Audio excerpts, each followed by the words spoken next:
Two be tense. To be इहो जेको tense जो नालो आहे ऐं हिन जी जेका मीनिंग हूंदी आहे उहा थियणु या हुजणु या हुअणु। सही आहे। हे टई मानाऊं हिन टू बी जे लाइ इस्तेमालु थींदियूं आहिनि ऐं हिन जी जेका डेफिनेशन आहे उहा तव्हां हिते इंग्लिश में लिखी छॾियोसि। It shows the existence or state of the subject in present time या इन रनिंग टाइम बि चई सघो था। सही आहे। हाणे हिन में ॿ शयूं हूंदियूं आहिनि जेके हिन जी डेफिनेशन में बि लिखियलु आहिनि। हिकु एग्ज़िस्टेंस, ॿियो स्टेट। माना टू बी में अगरि चए उहो प्रेज़ेंट हुजे, पास्ट हुजे या फ्यूचर हुजे, उन में घणियूं शयूं हूंदियूं आहिनि? टे शयूं हूंदियूं आहिनि। ॿ शयूं हूंदियूं आहिनि। हिकु एग्ज़िस्टेंस ऐं ॿियो स्टेट। स्टेट यानी हालत ऐं एग्ज़िस्टेंस माना मौजूदगी। यानी जेको टू बी जो जेको सेंटेंस हूंदो, जेको जुमिलो हूंदो, उन में या एग्ज़िस्टेंस शो कई वेंदी हूंदी या हालत शो कई वेंदी हूंदी। उन जो एग्ज़ाम्पल ॾिसो। एग्ज़िस्टेंस जो एग्ज़ाम्पल ॾिसो। चए थो I am in the school. मां स्कूल में आहियां।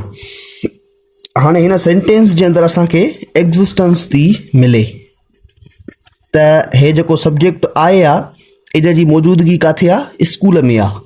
त इन सेंटेंस में असांखे एग्ज़िस्टेंस मिलियो आहे। त इन जे करे हे सेंटेंस बि छा सां बिलोंग कंदो? टू बी टेंस सां। वरी ॿियो एग्ज़ाम्पल ॾिसो स्टेट जो। I am a doctor. मां हिकु डॉक्टर आहियां या मां डॉक्टर आहियां ईअं बि चई सघो था। हाणे हिते हिकिड़ी विच में थोरी ॻाल्हि कटे तव्हां हिकिड़ी नंढड़ी ॻाल्हि बि सम्झायां त मां डॉक्टर आहियां, हिन जी जेका असां तर्जुमो ट्रांसलेशन कंदा आहियूं, मां डॉक्टर आहियां। हाणे इन जी जेका ट्रांसलेशन इंग्लिश में थींदी आहे न, उहा हीअं थींदी आहे आई एम अ डॉक्टर। हिते हिकिड़ा स्टूडेंट्स कुझु सवाल पुछनि पिया त सर तव्हां हिते जेको आई एम अ डॉक्टर लिखियो आहे, त हिते जेको तव्हां अ लिखियो आहे त सिंधी में बि तव्हां हिते मां हिकु डॉक्टर आहियां ईअं लिखो। हिकु लिखो, हिक जो लफ़्ज़ तव्हां ज़रूरु लिखो, छो त हिते तव्हां अ लिखियो आहे। हाणे हिते हिकिड़ी शइ सम्झो त हे जेको आर्टिकल आहे, हे अगरि चए ख़बर आहे सभिनि खे त इहा मीनिंग जे लाइ, यानी मीनिंग इन जी आहे, अ जी मीनिंग बि हिकु आहे ऐं एन जी मीनिंग बि हिकु आहे, पर हे आर्टिकल रूल जे तहत ईंदो आहे, मीनिंग जे तहत न ईंदो आहे। कॾहिं बि हिकिड़ी शइ सम्झी छॾियो, हे पंहिंजे रूल जे करे ईंदो आहे। हिन जो क़ाइदो आहे त जेकॾहिं नाउन ईंदो ऐं उहो सिंगुलर हूंदो त पोइ ॾिसंदासीं जेकॾहिं कॉन्सोनेंट साउंड आहे त अ लॻंदो ऐं जेकॾहिं वावल साउंड आहे त पोइ एन लॻंदो। हिन सां मीनिंग त हिन जी आहे, पर हे पंहिंजे रूल जे करे ईंदो आहे। सही आहे। बाक़ी अगरि तव्हां कॉन्सेप्चुअली लॉजिकली जेकॾहिं ॾिसंदव त हिन में मां 100 डॉक्टरनि जी ॻाल्हि नथो कयां, हिकु ई डॉक्टर जी ॻाल्हि थो कयां, उहो केरु आहे? मां। त इन जे करे एब्सोल्युटली इहो अंडरस्टूड आहे। इन खे बयानु करण जी ज़रूरत कोन्हे त मां हिकु डॉक्टर आहियां, मां 10 डॉक्टर आहियां। सही आहे। इन जे करे मां डॉक्टर आहियां इहो लिखणु बि एतिरो काफ़ी आहे। सही आहे। त हे जेको आहे सो मिसाल छा जो आहे? स्टेट जो आहे, यानी हालत जो मिसाल। त मां छा आहियां? डॉक्टर आहियां। ईअं ई अच्छा हिकिड़ी हिते ॿी ॻाल्हि त अक्सर वरी स्टूडेंट्स छा सम्झंदा आहिनि त हे जेका स्टेट आहे जंहिंखे असां हालत चऊं था, इन खे स्टूडेंट्स वरी सम्झंदा आहिनि त इहा इंसान जी जेका अंदरूनी कैफ़ियत हूंदी आहे, जीअं बीमार थियणु, जेको आहे सो होशियारु थियणु, इन खे हालत चइबो आहे। हिन खे न चइबो आहे, हे ॿाहिरीं शइ आहे। हालांकि ईअं न आहे, डॉक्टर हुजण बि हिकिड़ो स्टेटस आहे। सही आहे। मिसाल जी ॻाल्हि, मां टीचर आहियां न, त मुंहिंजो स्टेटस छा आहे? हाणे हिन वक़्तु मां टीचिंग कयां थो, माना मुंहिंजी हिन वक़्तु हालत छा जी आहे? टीचर जी हालत आहे। इन जे करे इहा बि स्टेट चवराए बि। ऐं डॉक्टर बि पंहिंजे शोबे में डॉक्टर हूंदो, उहा हुनजी हालत हूंदी। ठीकु आहे। बाक़ी हिन जो तव्हां स्ट्रक्चर ॾिसी छॾियो। हे किताब मां हर हिकु स्टूडेंट मोकिले छॾियो आहे ग्रुप में। अगरि कंहिंखे बि न मिलियो आहे त उहो मूंखां पर्सनल में मैसेज करे वठी सघे थो। ऐं टेंसिस सम्झणु इंतिहाई ज़रूरी अथव। टेंसिस खे जेको आहे सो तव्हां फोकस ॾेई करे सम्झो। बाक़ी चऊं नथा इन जे करे त काफ़ी स्टूडेंट्स अञा ताईं पार्ट्स ऑफ स्पीच जा वीडियो ई न ॾिठा आहिनि। इन जे करे असां बि ढिला हलूं था। स्टूडेंट सुस्ती कंदो आहे, टीचर खे अञा वधीक सुस्ती थींदी आहे। बहरहाल सभिनी खे गुज़ारिश आहे त parts of speech J videos खे जल्दी कवर कयो। जिन टेस्टियूं ॾिनियूं पार्ट्स ऑफ स्पीच खां उहे मूंखे यादि आहिनि कंहिं बहरहाल इलाही न ॾिनियूं आहिनि। ही जेको आहे सो स्ट्रक्चर आहे टू बी प्रेज़ेंट टेंस जो। ठीकु आहे। अफर्मेटिव जो स्ट्रक्चर आहे। मां सम्झायो आहियां सभु कुझु। हे हिकिड़ो दफ़ो हिन दिमाग़ में वीडियो ठाहियो आहे, ॿीहर ॾेई करे थो ठाहियां त जीअं हिकिड़े ई वीडियो में हे टई टू बी जा प्रेज़ेंट पास्ट फ्यूचर सभु गॾु कंदुमि। इन जे करे ॿीहर थो ठाहियां। हाणे हिन ई वीडियो में हिकिड़ो ॿीहर मां इहे सम्झाए थो वञां, बाक़ी ॿियनि टेंसिस में इहो कोन सम्झाईंदासीं। बसि हिते तव्हां सम्झी छॾियो त जेको सेंटेंस हूंदो आहे उन जा 3 टाइप्स हूंदा आहिनि। अफर्मेटिव जेके बयानी चइबो आहे, नेगेटिव जेके इनकारी चइबो आहे, इंट्रागेटिव जेके सवाली चइबो आहे, ऐं इंट्रागेटिव नेगेटिव जेके सवाली ऐं नाकारी चइबो आहे। हाणे अफर्मेटिव उहो हूंदो आहे जंहिंमें नाट बि न हुजे ऐं सवाल बि न हुजे, ऐं नेगेटिव उहो हूंदो आहे जंहिंमें नाट हुजे। वरी इंट्रागेटिव उहो हूंदो आहे जंहिंमें सिर्फ़ु सवाल हुजे, ऐं इंट्रागेटिव नेगेटिव हूंदो आहे जंहिंमें नाट बि हुजे ऐं सवाल बि हुजे। सही आहे। इन स्ट्रक्चर खे पंहिंजे ज़हन में विहारे छॾियो। जेको बि तव्हां टू बी जो प्रेज़ेंट टेंस जो तव्हां सेंटेंस सॉल्व कंदव हिन स्ट्रक्चर जे मुताबिक़ सॉल्व कंदव। कुझु सेंटेंसिस हिते लिखियल आहिनि जंहिंखे असां सॉल्व कयूं था। हाणे तव्हांजे साम्हूं ई हाणे पहिरियों सेंटेंस आहे मां डॉक्टर आहियां, हिन खे असां सॉल्व कयोसीं। उन खां पोइ तव्हां होशियार न आहियो।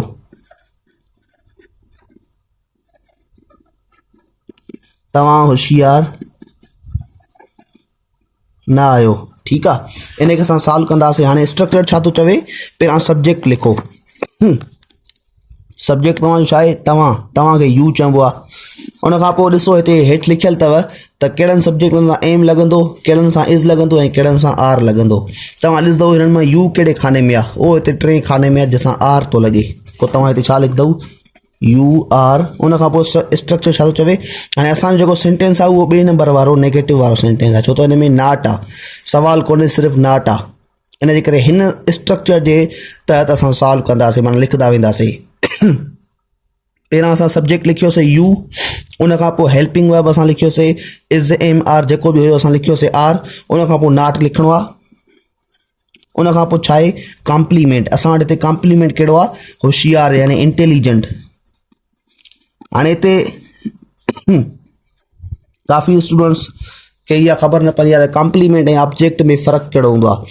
सिंपली तव्हां सम्झी छॾियो, जंहिं सेंटेंस जे अंदरि कमु न थींदो आहे उन जे आख़िर में जेका शइ लॻंदी आहे उनखे कॉम्प्लीमेंट चइबो आहे। जीअं हिन में ॾिसो कोई बि कमु नथो थिए, तव्हां होशियार आहियो, होशियार हुजण जो को कमु कोन्हे, ठीकु आहे। यानी बसि ॿुधायो थो वञे त तव्हां छा आहियो, होशियार न आहियो।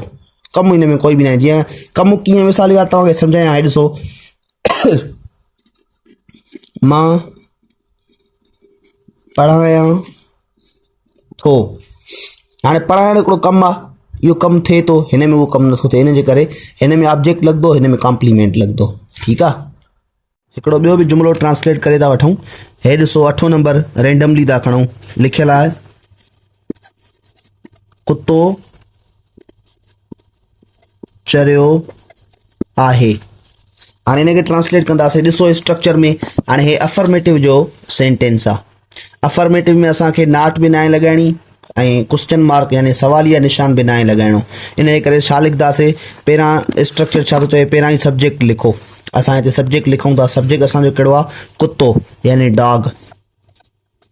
ऐं डॉग हिकिड़ो सिंगुलर सब्जेक्ट आहे, नालो बि आहे कुते जो नालो, ठीकु आहे। इन जे करे असां हिन सां इज़ लॻाईंदासीं। ऐं चरे खे चइबो आहे क्रेज़ी बि चई सघो था, मैड बि चई सघो था। हे ॾिसो हिते लिखियलु अथव चरियो यानी पागल, हिनखे मैड बि चई सघिजे थो, क्रेज़ी बि चई सघिजे थो। इन खे असां हिते लिखूंसि था डॉग इज़ मैड, कुतो चरियो आहे। ऐं इन जो खे जॾहिं असां ट्रांसलेट नेगेटिव में कंदासीं पोइ चवंदासीं डॉग इज़ नॉट मैड। सही आहे। वरी जॾहिं इंट्रागेटिव कंदासीं त हिन इज़ खे अॻिते खणी ईंदासीं, is dog mad question mark. ऐं इंट्रागेटिव नेगेटिव में सिर्फ़ु डॉग खां पोइ नॉट ऐड करणी आहे, इज़ डॉग नॉट मैड। सही आहे। हाणे जेको आहे टू बी पास्ट टेंस ॾे था हलूं। हाणे हिन में बि ॿियो कुझु बि न आहे, सिर्फ़ु वाज़ वर जी एडिंग थियल आहे। ऐं हिन जी डेफिनेशन ॾिसो, it shows the existence or state of the subject in past time. ठीकु आहे। सभु कुझु सेम आहे, सिर्फ़ु पास्ट टाइम जी ॻाल्हि हिन में हूंदी।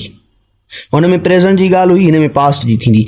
ऐं हिन में छड़ो 2 शयूं, हुन में इज़ एम आर हुयो, हिन में वाज़ वर लॻंदो। ॾिसो एग्ज़ाम्पल हिन जा लिखियल आहिनि। पहिरियों नंबर ते आहे उहे बीमार हुआ, उहे खे दे चइबो आहे, चवंदासीं दे। हाणे कहिड़नि सां वाज़ लॻंदो, कहिड़नि सां वर, हिते खानो लिखियलु अथव। हिन खाने खे हिते ई वीडियो खे बीहारे करे हे पंहिंजे कापी ते लिखी वठो। हूअं मां तव्हांखे किताब बि मोकिले छॾियो आहे, हुन मां बि तव्हां ॾिसी करे लिखी सघो था। ठीकु आहे। आए शी इट ऐं अली, आए ही शी इट ऐं अली इन्हनि सां तव्हांजो वाज़ लॻंदो। बाक़ी जेके आहिनि वी यू दे ऐं ॿ नाला जीअं अली एंड हसन इन्हनि सां वर लॻंदो। हिते तव्हांजो दे आहे पोइ हिते ऐं दे तव्हांजो हिन खाने में थो अचे, इन करे हिन सां वर लॻंदो। ॾिसो हिते लॻियल आहे दे वर इल, दे वर नॉट इल, वर दे इल question mark, were they not ill question mark. उन खां पोइ इहो जेको एग्ज़िस्टेंस हुयो जेको सेंटेंस हुयो छाजो हुयो, स्टेट जो। हाणे वरी जेको सेंटेंस आहे उहो एग्ज़िस्टेंस जो आहे। हूअ बोरची खाने में हुई, हाणे हिन में मौजूदगी थी शो कई वञे त हूअ जेका आहे किथे आहे, बोरची खाने में आहे।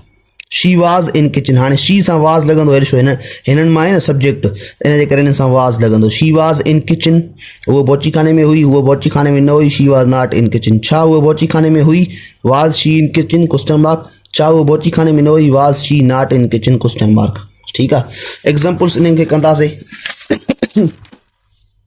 हिकिड़ो मिनट छॾो। पहिरें नंबर ते सेंटेंस आहे मां बादशाह हुयुसि। हाणे हिन खे सॉल्व कंदासीं। मां हिते लिखां थो मां बादशाह हुयुसि, इन खे ट्रांसलेट कंदासीं। हाणे ॾिसो इहो अफर्मेटिव जो सेंटेंस आहे ऐं अफर्मेटिव में स्ट्रक्चर छा थो चवे, सब्जेक्ट लिखो पहिरां, सब्जेक्ट आहे असांजो आए, उन खां पोइ आहे वाज़ या वर हणो ऐं आए सां छा लॻंदो आहे, वाज़। आए वाज़ ऐं बादशाह खे चइबो आहे किंग। ठीकु आहे, हाणे हे आए जेको आहे इहो तव्हांजो सब्जेक्ट आहे, हे वाज़ तव्हांजो इहो छा आहे, हेल्पिंग वर्ब आहे। ठीकु आहे, ऐं हे तव्हांजो किंग छा आहे, इहो कॉम्प्लीमेंट आहे।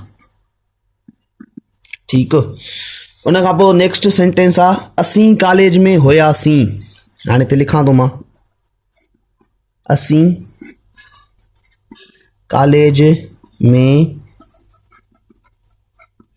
हुयासीं, इन खे ट्रांसलेट कंदासीं। सभ खां पहिरियों ॾिसो स्ट्रक्चर, सब्जेक्ट लिखणो आहे, सब्जेक्ट आहे वी ऐं उन खां पोइ वी सां वरी वर लॻंदो, वी वर ऐं में इन खे इन चइबो आहे, वी वर इन ऐं कॉलेज खे कॉलेज चइबो आहे, वी वर इन कॉलेज। हाणे इन खे नेक्स्ट यानी नेगेटिव बि कयूंसि था, we were in college, we were not in college. ऐं जॾहिं हिन खे इंट्रागेटिव कंदासीं, हे जेका वर आहे इहा अॻिते खणी ईंदासीं, वर हुई in college question mark. Interrogative negative कंदासीं, चवंदासीं वर हुई not in college question mark. ठीकु, उन खां पोइ हिकिड़ो सेंटेंस ॿियो बि खणूं था रेंडमली। ॾिसो 7 नंबर था खणूं, उहे वकील हुआ। ठीकु आहे, मां सिंधी में नथो लिखां, सिर्फ़ु ट्रांसलेशन थो लिखां। उहे खे चइबो आहे दे ऐं दे सां छा लॻंदो, वर ऐं वकील खे चइबो आहे लायर्स बि चइबो आहे, एडवोकेट्स बि चइबो आहे। पोइ हिते लिखियलु अथव, हे ॾिसो वकील माना एडवोकेट। ठीकु आहे,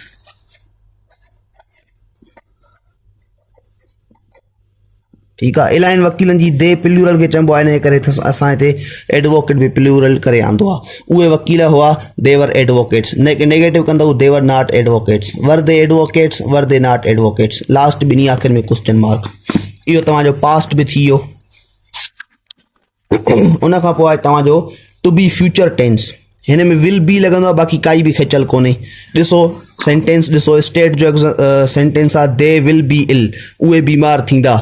दे विल नॉट बी इल, उहे बीमार न थींदा। Will they be ill question mark, छा उहे बीमार थींदा। Will they not be ill question mark, छा उहे बीमार न थींदा। इहो स्टेट जो। उन खां पोइ एग्ज़िस्टेंस यानी मौजूदगीअ जो, she will be in kitchen, हूअ बोची खाने में हूंदी अॻिते हली करे। She will not be in kitchen, हूअ बोची खाने में न हूंदी। Will she be in kitchen question mark, छा उहा बोची खाने में हूंदी। Will she not be in kitchen question mark, छा उहा बोची खाने में न हूंदी, माना सवाल आहे। अच्छा, हे जेको आहे हे फ्यूचर जो आहे। ठीकु आहे, यानी फ्यूचर यानी जंहिंमें अॻिते हली करे उहा शइ थिए। हिन में जेका ॻाल्हि चई थी वञे उहा अॻिते हली करे थींदी। सही आहे, इन जो जेको आहे सो कुझु एग्ज़ाम्पल्स कयूंसि था। नंबर पहिरियों आहे मां सखर में हूंदुसि। ॾिसो मां हिते लिखां थो